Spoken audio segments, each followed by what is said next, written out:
tenía gente de soporte haciendo pruebas. Por una parte, súper bien, porque esta gente de soporte se sabían el proyecto a nivel de casos de uso, ¿no? O sea, eran la bomba, pero no eran ni, o sea, no eran ingenieros, no eran informáticos, no sabían hacer pruebas. Entonces, el reto era, vale, vamos a automatizar y mi trabajo es formarles a que puedan automatizar, a que hagan pruebas automáticas. Las problemáticas, o sea, que sea una startup o una empresa grande, al final son las mismas. Que los QA son los que conocen el producto, sí, bueno, pero la responsabilidad del desarrollador va mucho más allá de leer un ticket y de codificar lo que está escrito. Entonces también se tiene que conocer el producto, también se tiene que probar para que el QA pues se dedique a cosas más interesantes, y el que tiene más experiencia. Yo creo que ahí la inteligencia artificial puede ayudar mucho por el machine learning a aprender y a estudiar los logs y crear monkey testing, ¿no?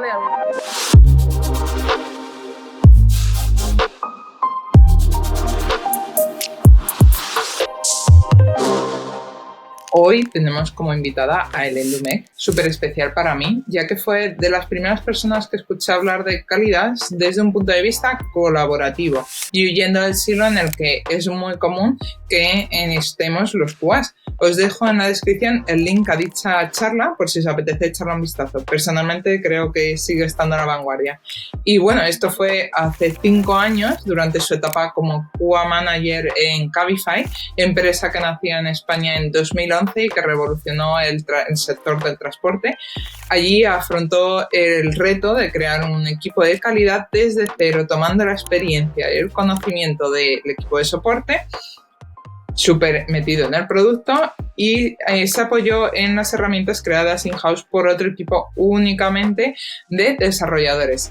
Sin embargo, la pandemia y los ERTEs coincidió con que Amazon llamó a sus puertas y cambió por un tiempo el sector startup, mucho más caótico y acelerado, para adentrarse en uno de los gigantes del comercio electrónico y servicios de computación en la nube, donde sus leadership principles marcan cada milímetro. Nos contará cómo fue su experiencia de Quality Manager en la vertical de Kinder y cómo usaban la IA o inteligencia artificial para generar posibles casos de uso. Continuaremos comentando su vuelta a otra startup, esta vez dando un salto profesional como Engineer Manager o jefa de ingenieros, en un momento donde solo había un MVP y todo por hacer. Se trataba de Payfit, que actualmente se ha convertido en la asesoría laboral digital más completa, y su actual empresa, YouGov, empresa global de datos y opinión pública, donde continúa como Engineer Manager, pero donde su experiencia como QA ha marcado un hito, reduciendo el 90% de bugs críticos en producción en tan solo 18 meses. Y bueno, por último, continuará su nuevo proyecto personal como formadora de Engineer Managers, con un foco puesto en la brecha de género y en esa necesidad de tener más mujeres en el sector. Esperemos que os guste y recordad que nos ayuda mucho que deis a like, activéis la campanita y os suscribáis. Comenzamos. Bienvenida, por fin charlamos de verdad, ¿no? No a través solo de redes o de mails, así que hoy también me acompaña mi compañero Diego, que no había presentado hasta ahora. Encantado. Sí. Que lo primero que me gustaría que te presentaras tú, vamos, antes de comenzar a charlar, y que nos contaras un poco más del background, de las experiencias, bueno, aprendizajes, nada, lo que te parezca. Vale. Pues bueno, primero gracias por invitarme. Me siento muy halagada, la verdad. O sea, cuando me dijiste que te había marcado, me halagó mucho, porque nunca nos imaginamos, ¿no? Que damos una charla y de repente puede influir en la gente. Entonces eso, por una parte, gracias. Entonces me presento, sí, me llamo Hélène Dumecq, soy francesa, pero llevo en España como más de 20 años, creo ya. Empecé trabajando en el mundo de las telecomunicaciones en Ericsson. Yo tengo un doble título en teleco y informática, y en un principio me dediqué a instalar redes en Ericsson. Entonces trabajé mucho en África y en Medio Oriente. Eso fue mi primer trabajo, pero muy rápido me di cuenta que quería dedicarme a la informática, y entonces entré en una empresa que se llama Amadeus y gestionan O sea, fue creada por Air France, Lufthansa, Iberia en un principio y gestionan todo lo que tiene que ver con aeropuertos, reserva de vuelo, etcétera. Entonces empecé ahí como desarrolladora frontend. Me volví a Francia unos años cuando la crisis del 2008 y todo eso en España estaba un poco complicada. Entonces me volví a Francia unos años y empecé como de desarrollar frontend. Lo que pasa es que esta empresa es muy grande. Ahora mismo no sé cuántos empleados tienen, pero es una empresa muy grande. Y una cosa muy buena de esta empresa es que me dieron como posibilidad de probar muchas cosas, porque estuve 8 años, entonces Ah, estuve haciendo un tiempo de product manager y luego ellos no tenían departamento de QA, hace un montón de tiempo de eso. ujú. Soy un poco vieja ahora que lo pienso. No enti- Pero no había departamento de QA y quisieron como empezar lo que llamaron la QA Transformation y montar un Vale. departamento dedicado a QA, porque antes los test los hacían los product manager y la automatización también en esta empresa. Entonces me dijeron si quería empezar yo con este departamento desde cero con otros compañeros, porque siempre me había gustado hacer test, la calidad y soy un poco tengo un poco de TOC, ¿no? A lo mejor, o sea, muy No, perfeccionista. minuciosa. Bueno, el caso es que empecé en este departamento y me cambié a Cuba por eso. Ujú. Y estuve unos años y montamos un departamento y formábamos a la gente y había como muy buena cultura de best practices, automatización de todo. O sea que empezamos eso. Y luego yo me quería volver a España y me dijeron, bueno, pues ahí en Madrid, siempre con la misma empresa, queremos volver a hacer eso, levantar un departamento de Cuba desde el principio, te podrías ir para allá. Entonces me volví a Madrid y hice eso un par de años. Y en eso que ya llevaba tiempo queriendo ser un poco manager, a mí siempre me ha gustado el tema de manejar gente y proyectos. Ujú. Ya formaba gente, ya era mentor de varias personas, pero eh, quería, o sea, tenía ganas de ser manager, entonces lo más sencillo en un principio fue moverme a Cuba Manager y Vale. tuve una muy corta experiencia en el Corte Inglés, creo que estuve 4 meses, estaba de consultora, que no es muy lo que me gusta a mí, entonces en cuanto pude me cambié, pero bueno, me dio para hacer el salto a Cuba Manager y ya tenía un equipo y etcétera. Y a los 4 o 5 meses me contrató Cabify, que es donde creo Wow. que tú me Sí, conociste. justo. Em, Ahí era un entorno totalmente distinto porque ya no era la empresa tan grande, internacional, con muchos recursos, era una startup en este momento que estaba en sus pasos de scale-up. Ya no les valía lo que hacían cuando trabajaban todos en 10 personas en el salón de casa de alguien, sino que ya necesitaban procesos, necesitaban automatización, hacer pruebas, ya tenían tráfico en producción, entonces no se podían permitir tantos errores. Creo que es un poco el momento de todas las startups de decir qué hacemos con el QA, ¿no? Y que entramos nosotros en este momento. Totalmente. Entonces, fue un poco este momento de Cabify en donde entré y con mi equipo pues desarrollamos lo que llamamos lo de QA Enabler. Nos dimos cuenta de que en este contexto no escalaba bien lo de tener uno, dos, tres, lo que fuese QA por equipo haciendo todos los tests y toda la Porque automatización. cuando te incorporaste había más gente ya en QA. En Cuba era una situación muy complicada en Cabify porque tenían eso, startup, y tenía gente de soporte haciendo pruebas, Vale, pero pruebas manuales. Entonces, por una parte, súper bien, porque esta gente de soporte se sabía en el proyecto de pe a pa, a claro. nivel de casos de uso, o sea, eran la bomba, pero no eran o sea, no eran ingenieros, no eran informáticos, no sabían hacer pruebas. Entonces, el reto era, vale, vamos a automatizar y Ujú. mi trabajo es formarles a que puedan automatizar, a que hagan pruebas automáticas, que no... también había un cambio de cultura, no quiero quitarte el trabajo, sino que hagas otro trabajo más interesante. Entonces entramos en un momento un poco de revuelo, ¿no? En este aspecto, pero tuve que montar el departamento con esta gente y también, claro, contratar más gente Ujú. y yo tenía un equipo dividido entre entre Madrid y Brasil. Entonces Ujú. tenía gente en Madrid y en Brasil. Vale. Y eso, entonces nos dimos cuenta que no escalaba bien lo de tener un QA en el equipo haciendo todas las pruebas.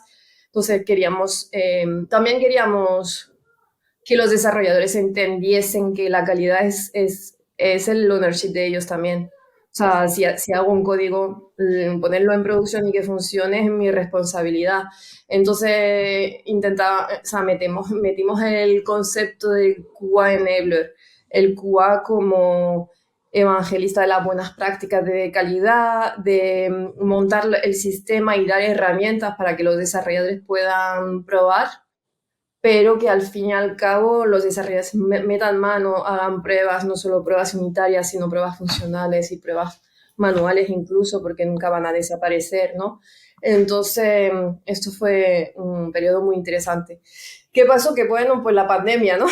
Nos pilló a Total. todos pandemia, Cabify, pues si estamos en nuestra casa, Cabify estaba pasando un mal momento, a mí me pusieron era ERTE, nunca me acuerdo, pero trabajaba solo por las Sí. mañanas o por las tardes, no me acuerdo, pero bueno, la cosa estaba un poco mal. Y eso que me contactó Amazon para Oh, hacer entrevistas, y a Amazon pues es difícil decirles que no, ¿no? De alguna manera. total. Entonces entré en Amazon en Kindle, que también es otro mundo, otra empresa, otro nivel de grande. Y en Kindle aprendí mucho, primero de mobile, porque bueno, en Cabify sí teníamos aplicación mobile, pero o sea, de Kindle, de devices físicos, de tener granjas de dispositivos, del proceso de poder poner un update en la aplicación, no se puede poner todos los días release, entonces de alguna manera es mucho más waterfall, ¿no? El proceso cuando quieres actualizar algo en la aplicación de Kindle. Eh, Aprendí muchísimo. O sea, en Amazon fue otro tipo de aprendizaje, más eso, menos agile y menos startup, pero aprendí también muchísimo. Eh, Eso. Y yo a todo eso seguía, o sea, me había cansado, ¿cómo decir? No voy a decir que me había cansado de la calidad, pero al final, después de tantos años, las problemáticas son, o sea, que sea una startup o una empresa grande, al Son recurrentes, final ¿no? son las mismas. Sí. No tengo tiempo para automatizar, ¿qué tengo que automatizar? Me están fallando los test, ¿dónde tengo que, o sea, tengo que invertir la pirámide de test porque hacemos un montón de pruebas funcionales, pero no hay pruebas de componentes ni de API ni nada. O sea, al final volvemos un poco a las mismas problemáticas. Entonces yo quería cambiar un poco esto y de ambiente y aprender más cosas y me quería volver al desarrollo de alguna manera. Ujú, Entonces me fui a Payfit, que es una startup francesa que se ujú. dedica a digitalizar todos los procesos de recursos humanos, nóminas, vacaciones, impuestos para empresas. Y era B2B. Y me fui porque yo creo que era más fácil que yo diese este salto a Engineering Manager en una empresa más pequeña, en una startup, que en Amazon, donde los procesos de promociones son mucho más lentos y etcétera, etcétera. Entonces me fui a Payfit y ahí también, bueno, también volví a encontrar lo que encontré en Cabify, que es la startup que empieza a querer ser scale-up y cómo lo hacemos. Pero estábamos con un producto MVP, es decir, no estaba en producción, entonces Greenfield, Ah, que para vale. mí eso era nuevo también. Entonces Ok. fue muy interesante. Creo que mi experiencia como QA siempre ha sido una ventaja como engineering manager, porque creo que tengo muy trabajado lo que son, cómo se ponen cosas en producción, cuáles son las etapas para automatizar, probar, o sea, el Vale. nivel de calidad que hay que tener, o sea, todo eso, todo lo que yo pecaba un poco del nivel técnico que a lo mejor había perdido todos esos años, pues me vendía por el otro lado, ¿no? Es cuestión de venderse también. De mi diferenciación es que yo sé cómo se hace para hacer un producto de calidad y sé gestionar los productos en producción, el soporte, maintenance, todo eso. Ujú. Entonces, bueno, este salto no fue, o sea, obviamente tenía que trabajar cosas en arquitectura y Vale. cosas de desarrollo que hacía años que no tocaba, pero al fin y al cabo, ser manager de QA o ser manager de desarrollo al final sigue siendo manager de personas, ¿no? Entonces eso es Total. lo más importante, yo creo. Y que al final era lo que más te gustaba, ¿no? Sí, a mí Desde el yo creo que principio. si me pusieron a hacer management de gente de marketing también me iba. Sabes que al final la gente es muy, o sea, son gente y quieren tener objetivos y tú estás ahí para ayudarles, pero me da un poco igual en qué y dónde, en mi Ujú. caso. Em, y bueno, y entonces mi último salto fue ahora en YouGov. Estoy en una empresa que se llama YouGov. Es una empresa inglesa, pero que tiene sede en muchos más países. En España está en Barcelona y en Madrid. Y es una empresa más grande. Y nos dedicamos a vender datos a las empresas. O sea, hacemos opiniones, encuestas de opiniones. Y para grandes compañías tenemos a Rolex, Coca-Cola, también opiniones, encuestas de opiniones para elecciones, por ejemplo, la de Estados Unidos de la semana pasada. Entonces, ahí también estoy de Engineering Manager de un equipo de frontend que se Vale. dedica a hacer el frontend para los cuestionarios que se mandan a los clientes. Eso. Ujú, Y ahí también te puedo decir que entré con un nivel de calidad que, bueno, pues flaqueaba un poco y ujú, creo que fue una de las razones por la cual me contrataron. Y ujú. después de año y medio que estoy, ya estamos con 90% menos de bugs en producción. Está mucho más tiene mucho más confianza para entregar en producción. O sea, no tenemos los problemas que tenían antes. Entonces, puedo decir 100% que mi experiencia como QA me ha ayudado muchísimo luego a llevar equipos de desarrollo, desde luego. SEO clave. Ujú. Me he La enrollado verdad es mucho. no, no, Pero bueno, para vale. nada.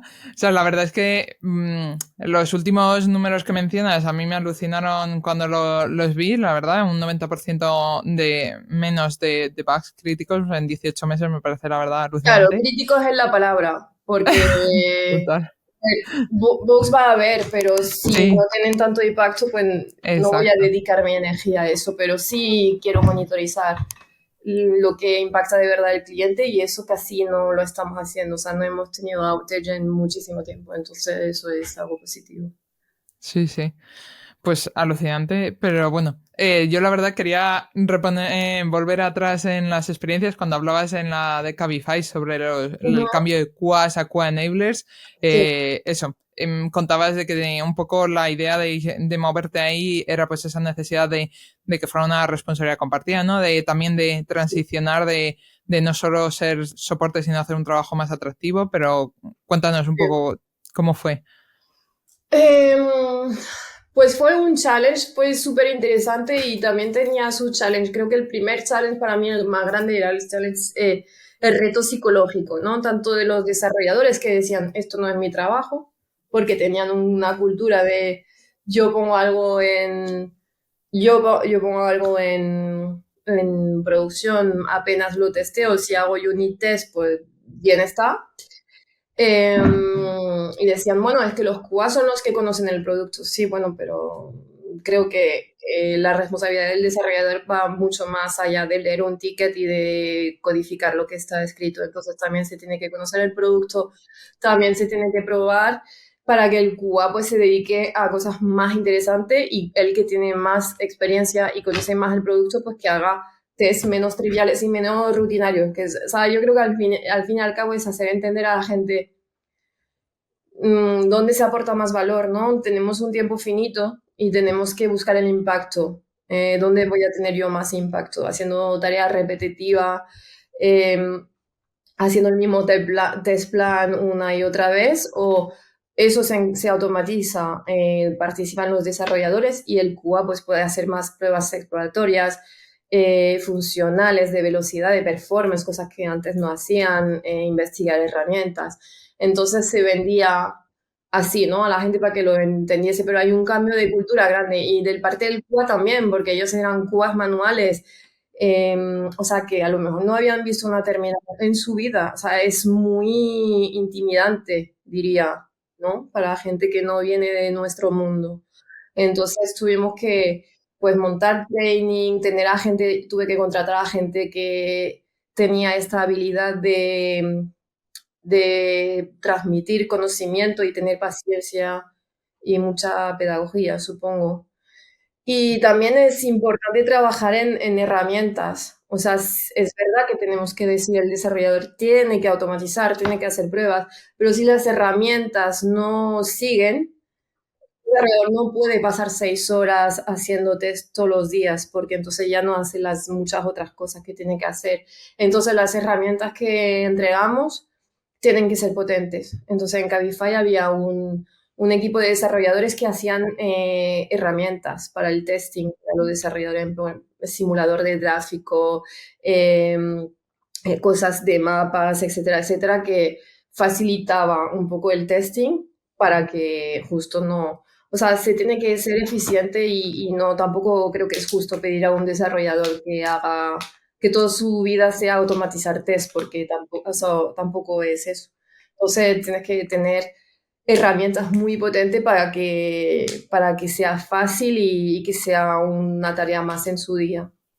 Y ese equipo de desarrolladores que dices que hacía herramientas para los test, ¿solo eran para herramientas para test o también eran nivel, quiero decir, era un equipo core de toda la empresa que hacía herramientas para facilitar a los desarrolladores tipo un DevEx o era solo para QA? Solo QA, el parte Solo QA. de, o sea, también había DevOps y SRE y todo eso, pero este equipo en concreto se dedicaba a hacer herramientas de testing y De de testing. automatización.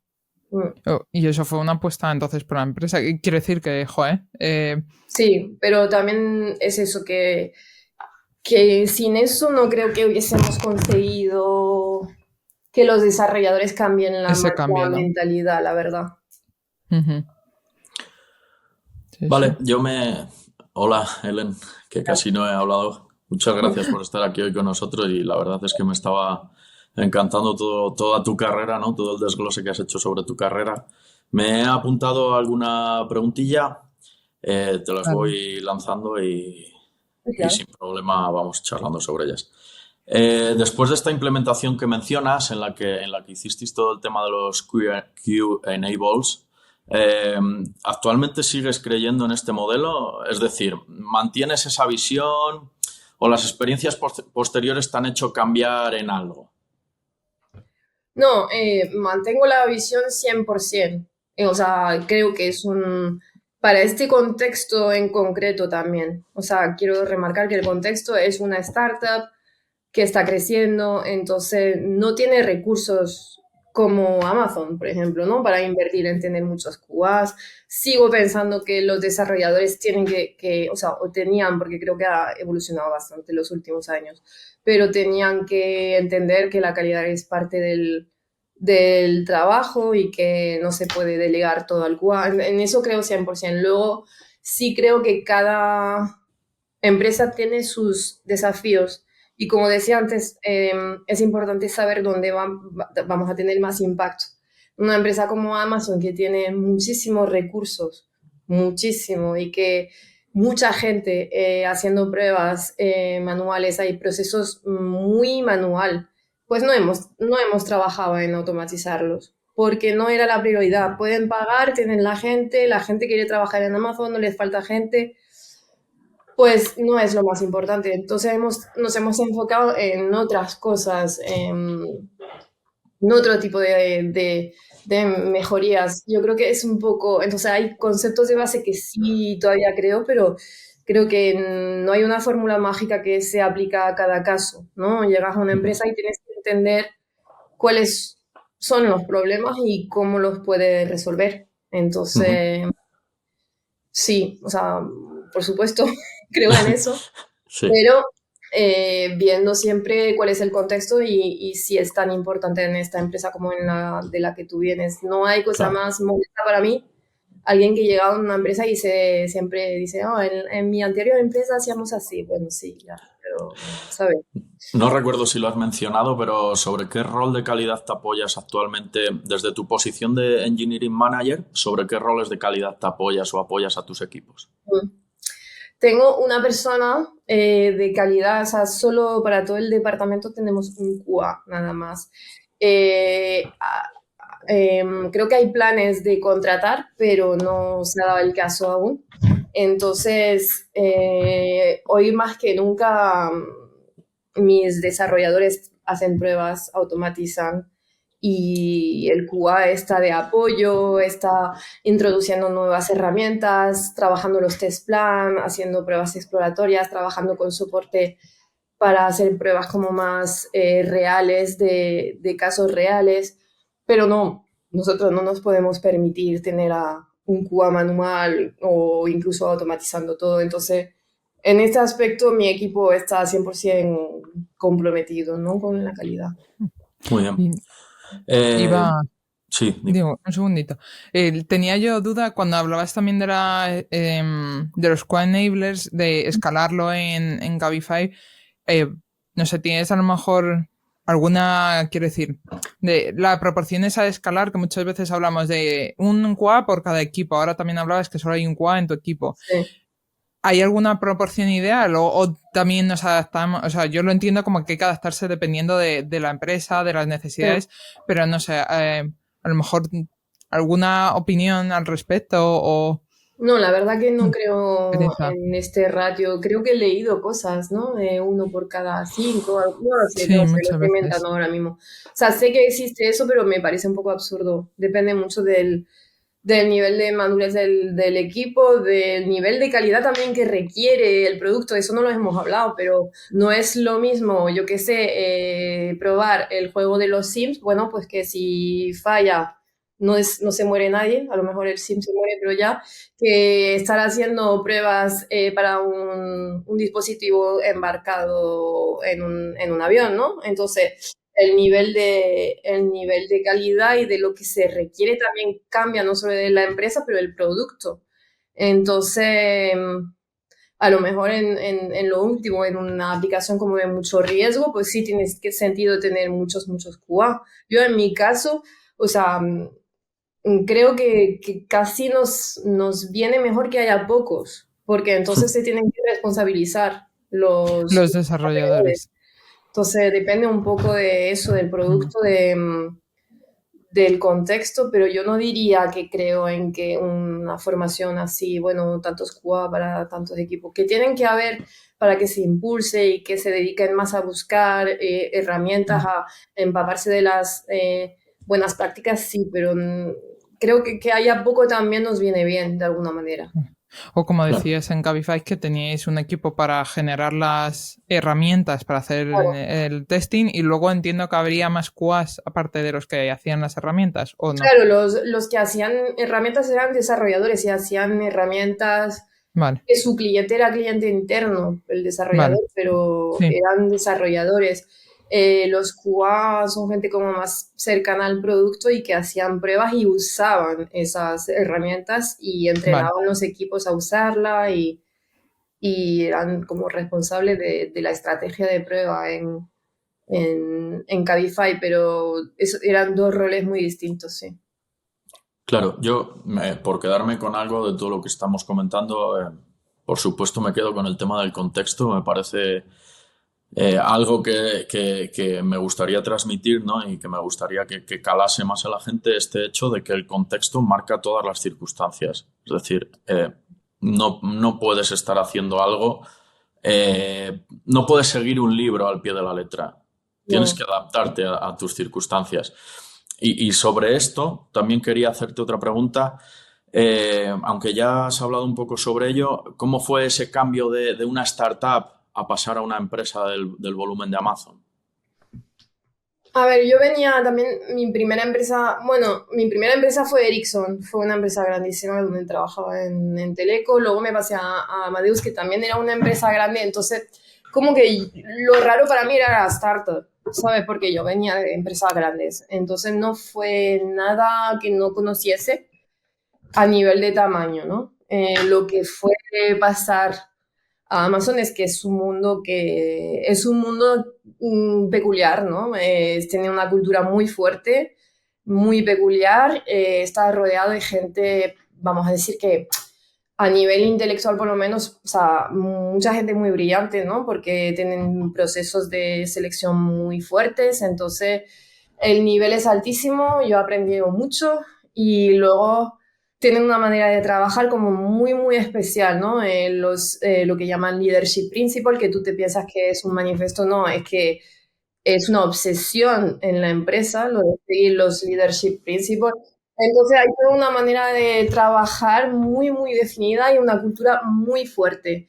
Entonces eso fue un poco el cambio y de ello aprendí. También hay muchas cosas que no, bueno, que cuando estás en una empresa no te puede gustar todo, pero esto fue más el cambio que decir grande empresa o pequeña. En las grandes empresas tienes más recursos, tienes más medios, más proyectos, más movilidad, pero también tu trabajo se encasilla un poco más, ¿no? No te vas a poner a hacer cosas de producto porque falta alguien de producto, hay gente, ¿sabes? Entonces, en la startup me gustaba esta flexibilidad, pero también el desorden y el caos a veces agotan también un poquito. Pego un pequeño salto, te voy a hacer una pregunta que igual te compromete un poco, pero me parece interesante dentro de tu carrera lo que has hablado anteriormente de que actualmente trabajas en una empresa que se dedica a trabajar con datos, Sí. ¿vale? Ujú. Y te lanzo la pregunta, ¿hacéis algún tipo de testing que vaya muy específico hacia la protección de datos?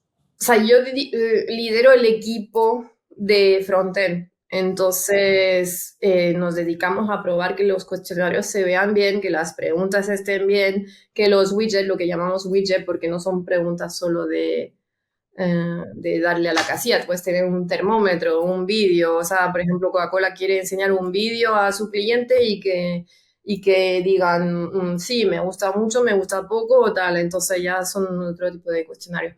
Pues mi equipo se dedique a que esto se vea bien y que que los datos lleguen unbiased, o sea, ese es lo primero. Si hemos empezado, o sea, no podemos hacer un cambio brutal de frontend, por ejemplo, cambiar el color de repente de una pregunta, porque la usabilidad cambia y entonces el usuario podría verse más atraído por una pregunta y entonces todos los datos que hemos recogido antes no valen. Entonces, en este aspecto es un poco lo que es específico de los datos a mi nivel, porque estoy en frontend, entiendo que en backend y en base, o sea, tienen muchísimos test de datos para que no sean corruptos.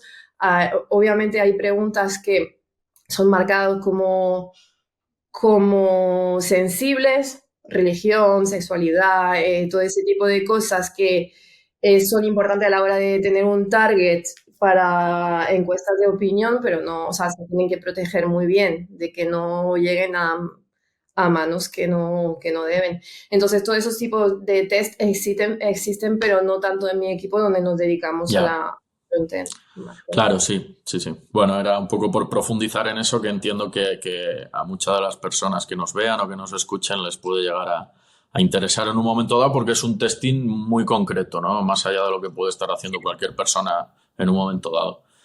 Yo, Dime. En cuanto a privacidad también eh, bueno, son encuestas de opinión, entonces también la gente comparte lo que quiere y es muy consciente de lo que comparte, ¿no? Porque las preguntas Claro.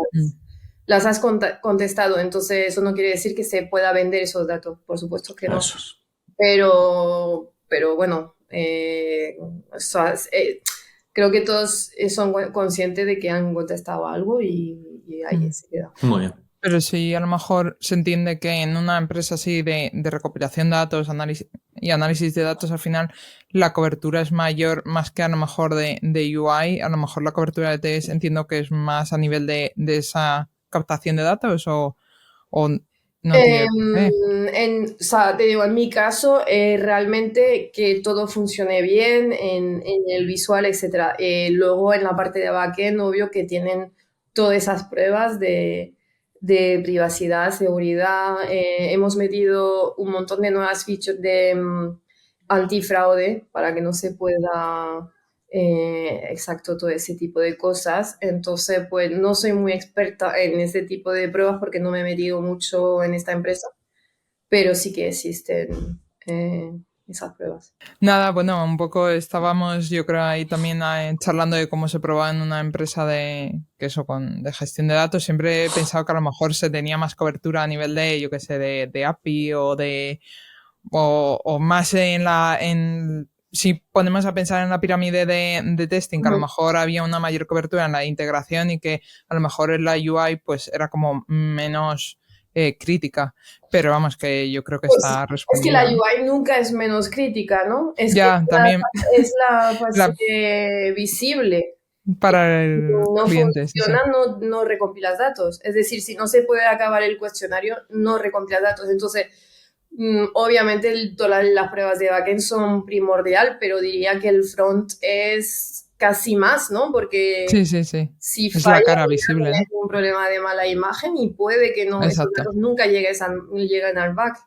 Y luego está lo que dije yo de, a mí no lo había pensado, pero cuando entré, todo lo que es el rediseño son procesos muy pesados con diseñadores, product manager, pensando mucho, o sea, lo que estamos cambiando tiene impacto en lo que un usuario puede elegir o no, a nivel visual, de usabilidad, de llamar más la atención, porque entonces, si hacemos algo sin pensar en eso, podemos arruinar toda la base de datos de antes, porque no se puede ya comparar con los datos que hemos recopilado. Entonces diría que el front es primordial, no...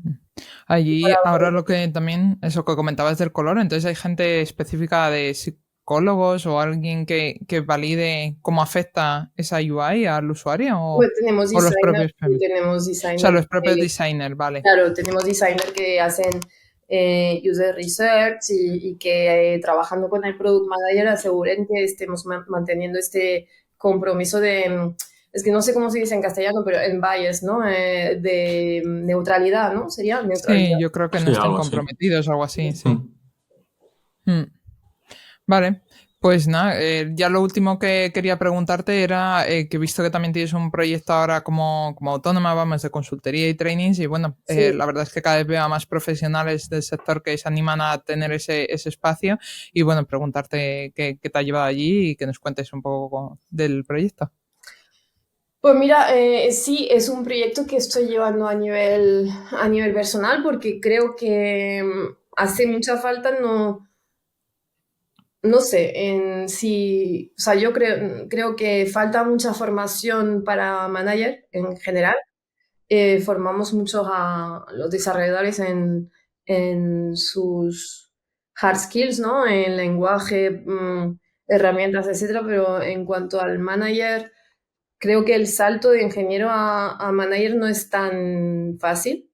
Yo cuando di ese salto, primero como QA manager y después como engineering manager, sí, hay libros, obviamente. Tú te puedes leer el Manager Pass y todos esos libros que todo el mundo se lee, pero templates para todo, para el one-one, template para promociones, template para los pips. ¿Qué hago? Alguien no me está funcionando, tengo que hacerle un pips. ¿Cómo llevo? O sea, ¿cómo llevo este tipo de conversaciones cuando no lo has hecho antes? O sea, hay un aprendizaje y creo que las empresas no invierten en formar a los engineering managers a este nivel. Entonces creo que por eso también hay algunos de nosotros que han dicho, pues sí, nos queremos meter ahí y aportar conocimiento, herramientas, documentos, también grupo de conversación. Creo que nos vendría muy bien poder hablar de otros casos con la gente. Yo creo que lo que tiene el trabajo de manager es que depende aún más. Hemos hablado mucho de depende, pero es que estamos tratando con personas, ¿no?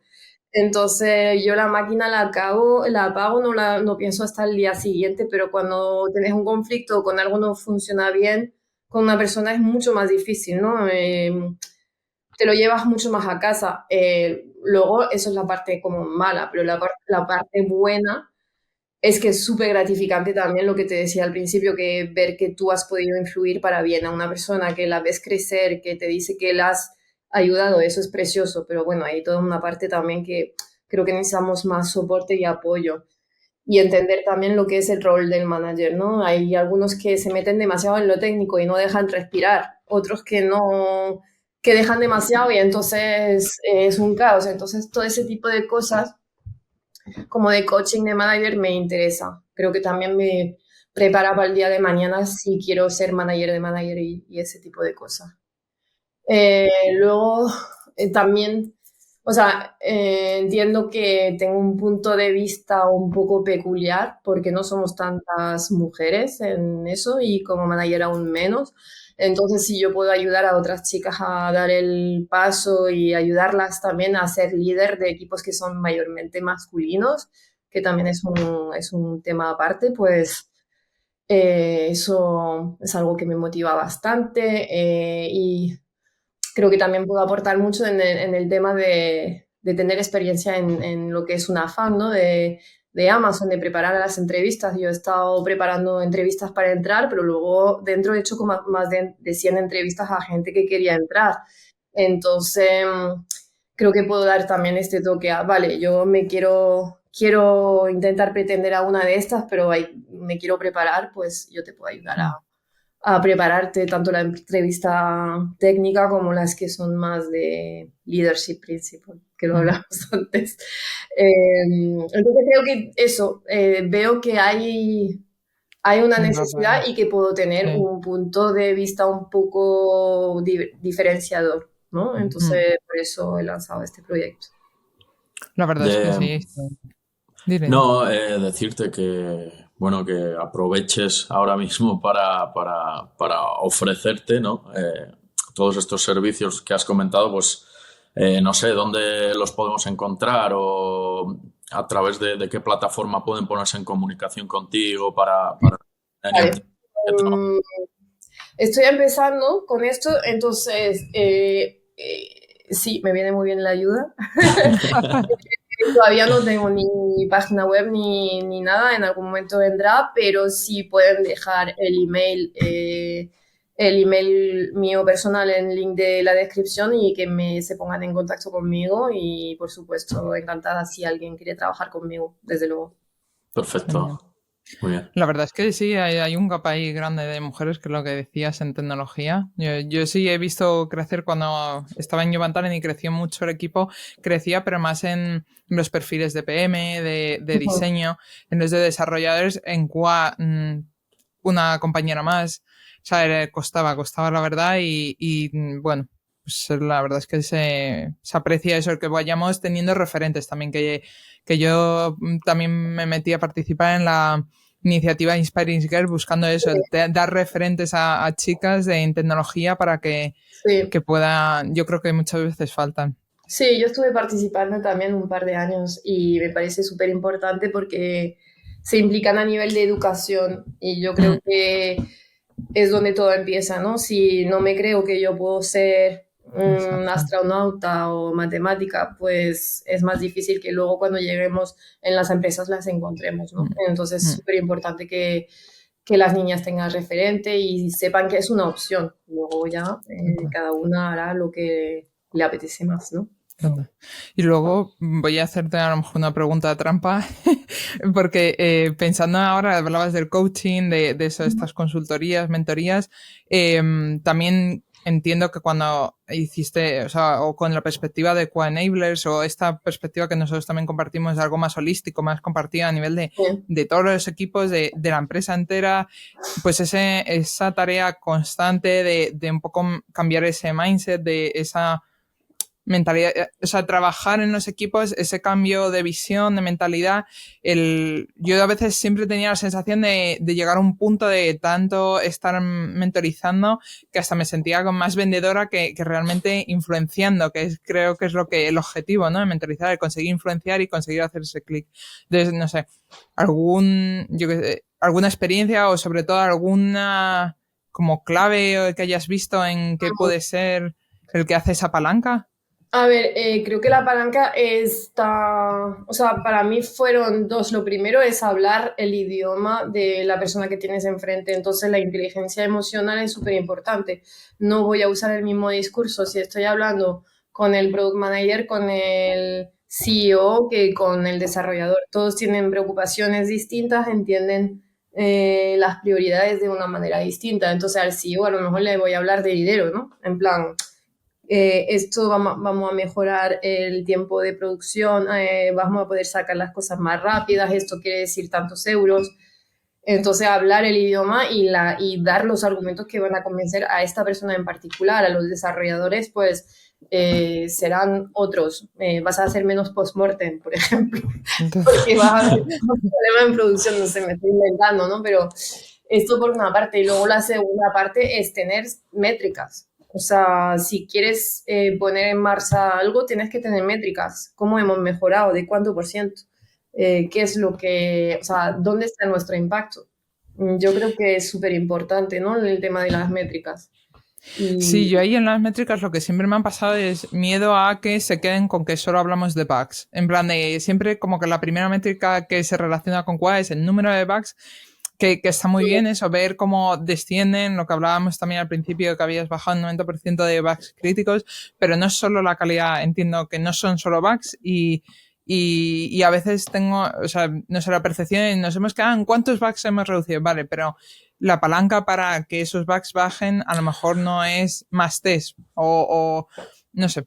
Claro, no, desde Coevolution, que es un poco la plataforma que vamos a usar para lanzar todo este podcast, nosotros siempre abogamos mucho por esta figura, ¿no? Que tú hablabas del Quality Engineering o el Quality Enable.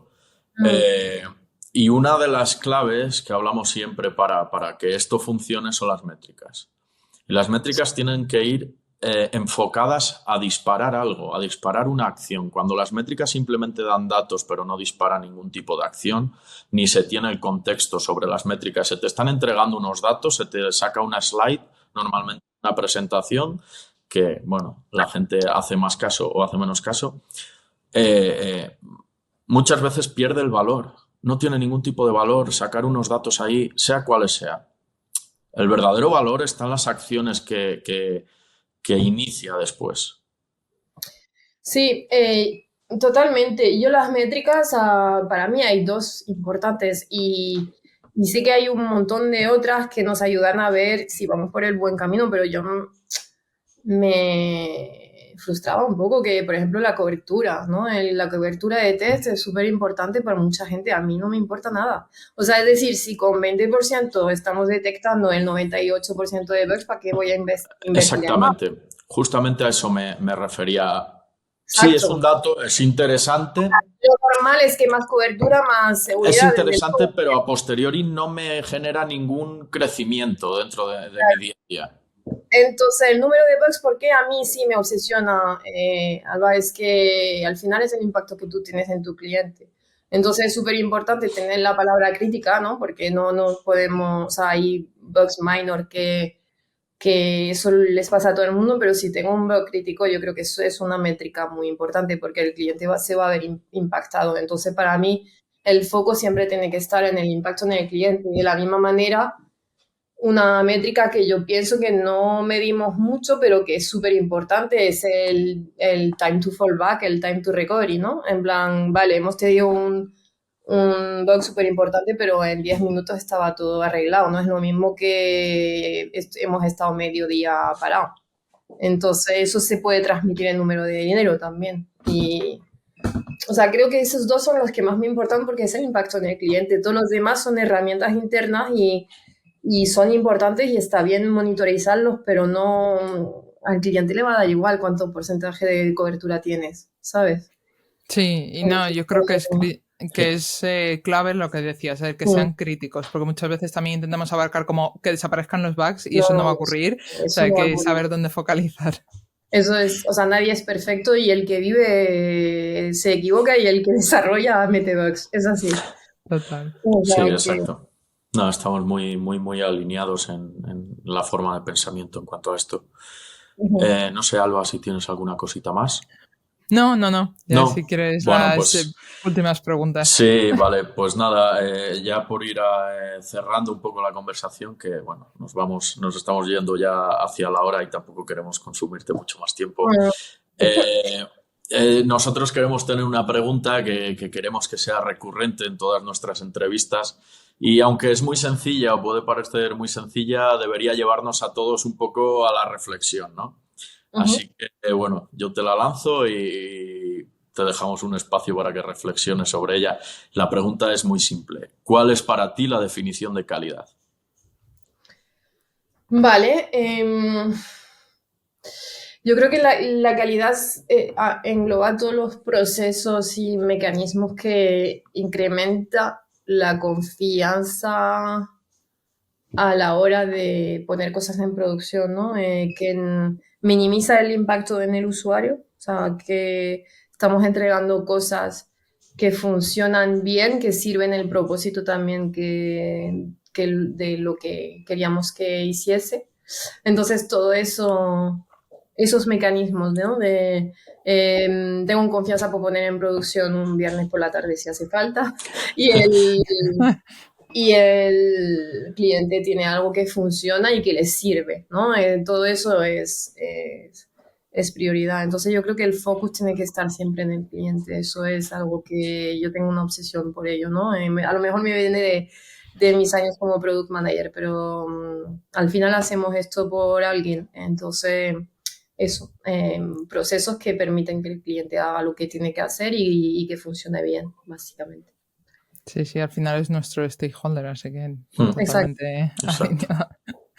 Y bueno, la última sería, ¿hacia dónde ves que va cambiando el sector o cuál sería la tendencia más potente que ves ahora en nuestro sector de calidad?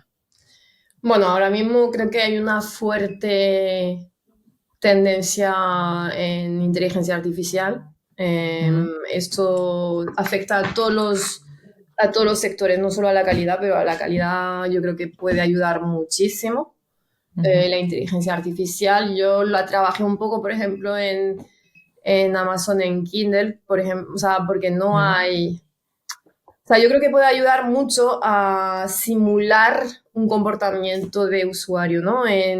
Tu test plan siempre va a ser finito y pruebas 5, 10, 200 casos, pero siempre son los mismos, ¿no? Entonces no sabes el usuario cómo va a usar el Kindle, qué acción va a hacer al mismo tiempo, o sea, es que hay demasiadas combinaciones para que una mente humana las pueda plasmar en un test plan. Es imposible, o sea, es imposible. Entonces yo creo que ahí la inteligencia artificial puede ayudar mucho con el machine learning a aprender y a estudiar los logs y crear monkey testing, ¿no? De alguna manera de cosas que se parecen mucho a la realidad. Yo creo que esto es una tendencia que estoy viendo en el mundo de las pruebas últimamente.